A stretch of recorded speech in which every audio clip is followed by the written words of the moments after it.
अभी मैं नोएडा सेक्टर 15 में हूँ और जैसे कि आपको पता है कि आज अंतर्राष्ट्रीय वुमेंस डे है, इंटरनेशनल वुमेंस डे आज हम सेलिब्रेट कर रहे हैं और यहाँ पे काफ़ी सारे महिलाएं दिख रही हैं जो संघर्ष करती हुई मुझे दिख रही हैं। तो आज हम उनसे ही जानते हैं कि उनकी ज़िंदगी में क्या संघर्ष है और आज का दिन उनके लिए कैसे महत्वपूर्ण है।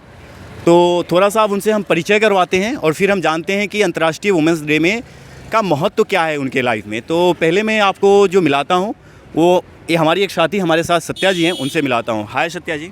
हाय। आज अंतर्राष्ट्रीय वुमेंस डे है, आज हम सेलिब्रेट कर रहे हैं, तो आप तो इससे परिचित हैं। आप मुझे बताइए कि हमारे इस डे को सेलिब्रेट करने के पीछे क्या उद्देश्य होना चाहिए? मेरे लिए वुमेंस डे का मतलब ये हुआ कि औरतों को वास्तव में आज़ादी की समझ हो। यही अभी मेरा मकसद है और मैं इसी के लिए अभी यहाँ पे खड़ी हूँ रोड पे, ताकि मैं लोगों तक वास्तविक आज़ादी का अर्थ लोगों तक पहुँचा सकूँ। बहुत बढ़िया। इन्होंने बताया कि आज़ादी का मतलब होता है कि औरतों को आज़ादी के बारे में जानकारी होनी चाहिए, ज़िंदगी में उनमें आज़ाद होनी चाहिए और वो जो कुछ भी डिसीजन उनके माइंड में चल रहा है वो इतनी आज़ाद तो हो कि अपने निर्णय को अपनी ज़िंदगी में उतार सके। बहुत अच्छा। अभी हम एक और साथी से मिलेंगे। जा कहाँ रहा है?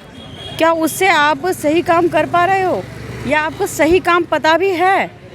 तो ये सब क्या जानकारी सिर्फ एक ही ऑप्शन है अभी आपके पास, जो मैं समझी हूँ आचार्य प्रशांत, गीता सेशन।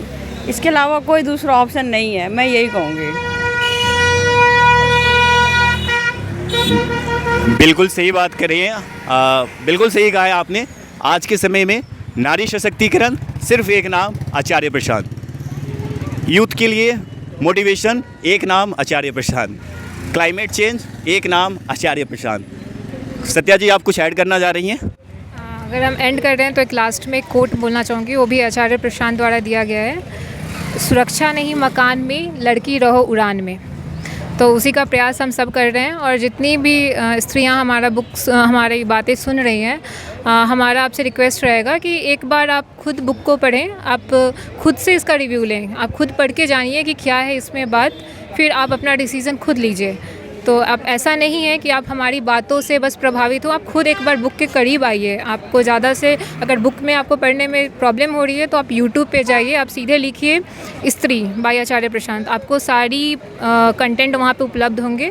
हमारी तरफ से अभी यही प्रयास है। धन्यवाद। बिल्कुल सही। साथियों, एक चीज़ तो मुझे समझ में आ गया, महिला दिवस हम सेलिब्रेट कर रहे हैं, महिला दिवस मना रहे हैं। एक संगति मुझे जो इनके संगति में मुझे मिला कि आप मजबूती चाह रहे हैं ना, तो बुक की संगति में आ जाइए।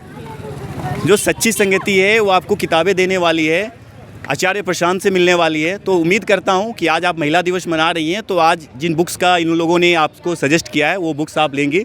चलिए लास्ट एक बार हम बात कर लेते हैं करिश्मा जी से। करिश्मा जी, कुछ आप अपनी तरफ से कहेंगी? जैसा कि सत्या जी और कमला जी ने बताया आचार्य प्रशांत के बारे में, तो मैं कहना चाहूँगी वो महिलाओं से एक ही बात बोलते हैं कि आज़ादी तुम्हारा स्वभाव है, बंधन है जो तुम पे डाले गए हैं, बस उन्हीं बंधनों को काटना है और तुम देख लो कि तुम किन स्वार्थों में फंसे हुए हो। उन स्वार्थों को पहचान के उन्हें त्यागना है और अपनी मजबूती की ओर लगातार बढ़ते रहना है। Thank you. बिल्कुल, काफ़ी अच्छा। एक जो बात इन्होंने करिश्मा जी ने चलते चलते बता दिया ना कि आज़ादी तुम्हारी स्वभाव है, बंधन तुमने चूज किया है, बंधन तुमने समाज से लिया है, आज़ादी तुम्हारी स्वभाव है। तो आपको आज़ादी ही पसंद है, उसे आप गलत जगह पे मत ढूंढो।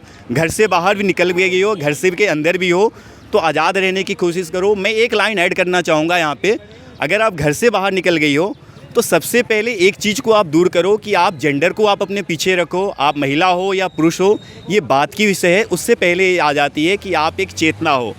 आपके लिए आज़ादी का मतलब है कि आपकी चेतना ऊपर उठनी चाहिए। जब मैं चेतना ऊपर उठने की बात कर रहा हूँ तो मैं इसलिए कह रहा हूँ कि आपको हर तरीके से मजबूत बनना है। फाइनेंशियली भी आप मजबूत हों, आर्थिक रूप से भी मजबूत होइए, सामाजिक तौर पर भी आप पावर को गेन करिए और बौद्धिक चेतना भी आपकी ऊंची उठनी चाहिए। तभी जाकर के आप समारूप रूप से आपके रियल वे में आपका इम्प्रूवमेंट होगा, सशक्तिकरण होगा। तो उम्मीद करता हूँ कि आप लोग जितने भी आज हमसे जुड़े हुए होंगे, जितने लोग भी सुन रहे होंगे, महिला सशक्तिकरण को समझेंगे और एक बार फिर से आप कहीं ना कहीं आचार्य प्रशांत जी को फॉलो करेंगे। और आप अगर घर पे हैं, और ये सिर्फ संदेश खास करके मैं चलते चलते ये बता दूं कि सिर्फ महिलाओं के लिए नहीं है, हमारे समाज के सभी वर्गों के लिए है, खास करके पुरुषों के लिए भी है कि अगर आपके साथ में कोई महिला है तो आप उनको आज़ादी दीजिए, उनको आगे बढ़ाइए और आप भी आगे बढ़िए। आपकी घर के साथी अगर पीछे बैठी हुई हैं, आगे नहीं बढ़ रही हैं, तो आप अपने आप भी आगे नहीं जा रहे हो। आप भी आगे निकलो, आप महिलाओं को भी आगे निकलने का मौका दो। सबको अंतर्राष्ट्रीय महिला दिवस की बहुत बहुत बधाई, आप लोगों की भी बहुत बहुत बधाई। धन्यवाद। काफ़ी हैप्पी वुमेंस डे।